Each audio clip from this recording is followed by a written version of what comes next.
Welcome back, ladies and gentlemen. We are going to continue our work today in Unit 2 with probably the best lesson of them all. It's a history lesson over the history of chemistry and how we know what we know.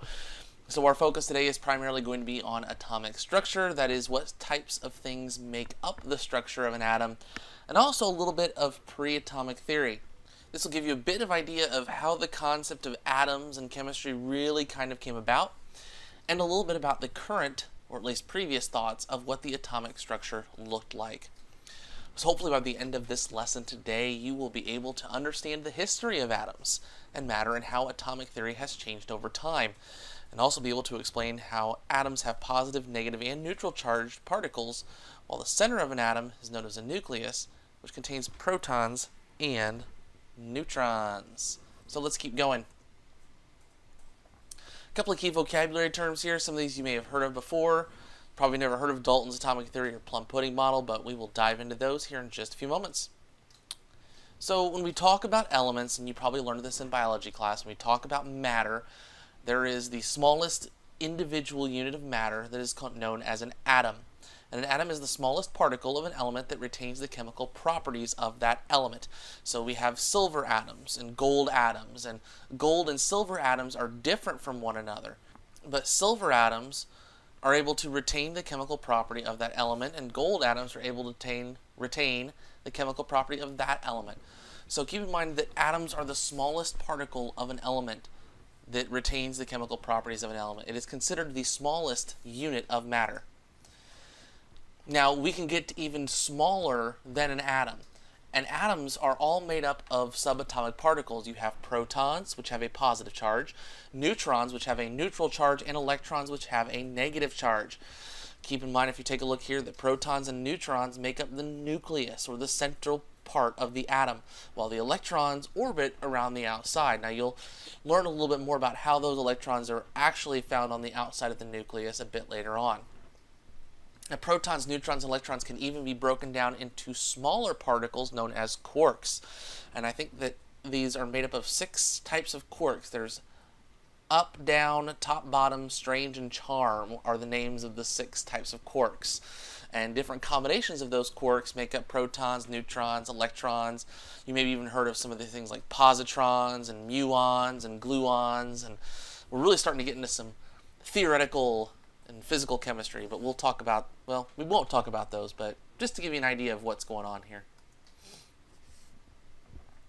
So again, protons and neutrons make up the nucleus, and the electrons move around the nucleus on the outside.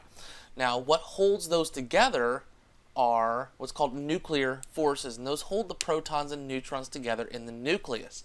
The nucleus kind of acts as a buffer against the protons, because if you think about it, if we get 2 protons close to each other, 2 positive charges, they're going to want to repel.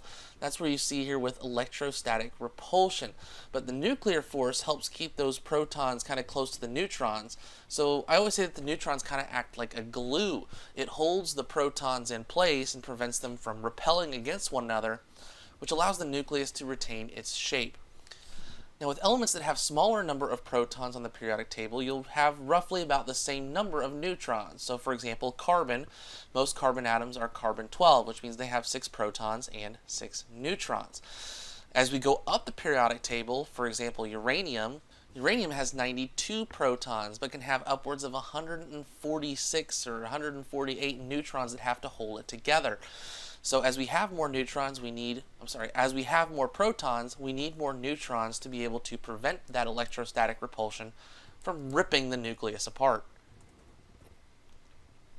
So let's go all the way back and talk a little bit about the history of atomic theory.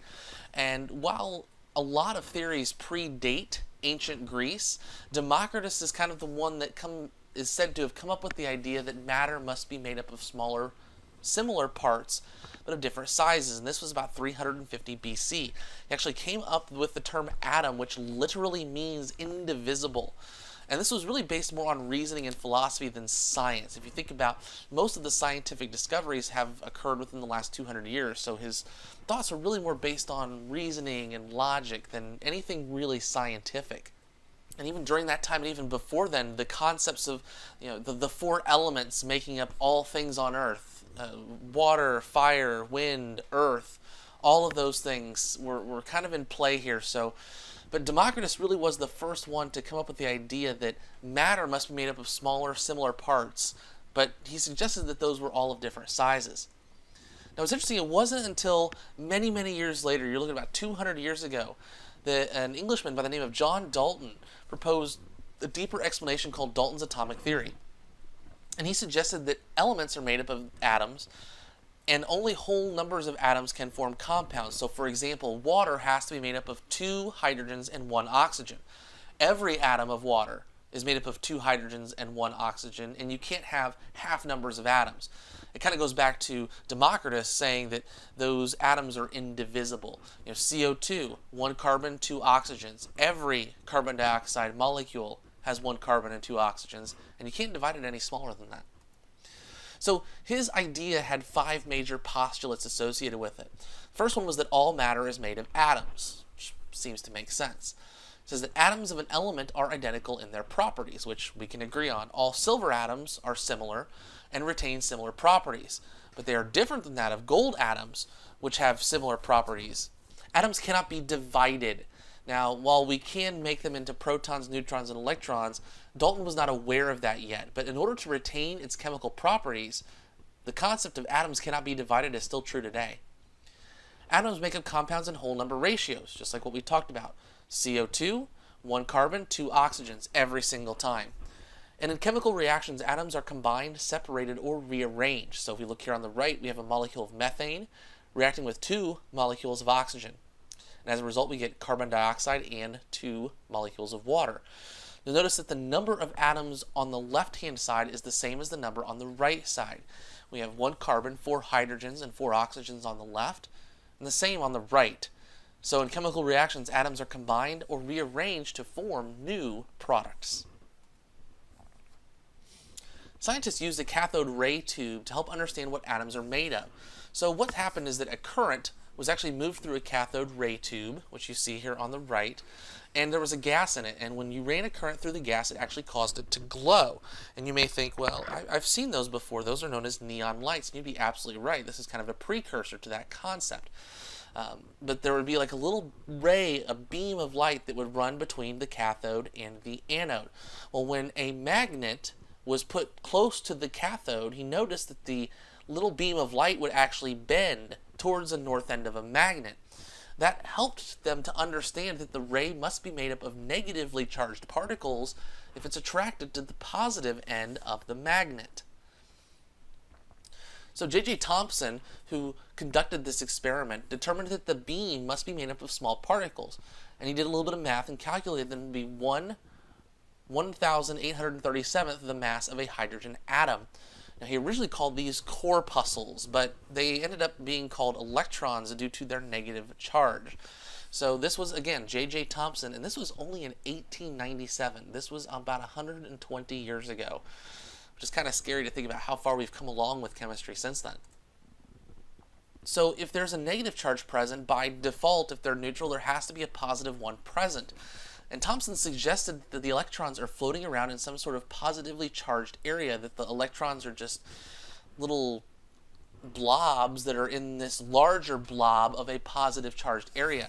And he called this the Plum pudding model, coming from a British dessert known as plum pudding, where you've got the pudding and the little electrons are referred to as plums in this model.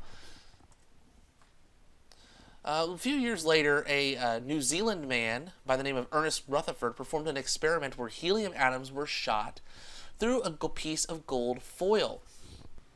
Now, according to the Thompson model, if an alpha particle or helium atom were to collide with an atom, it would just fly straight through, its path being deflected by, at the most, just a small amount of a degree.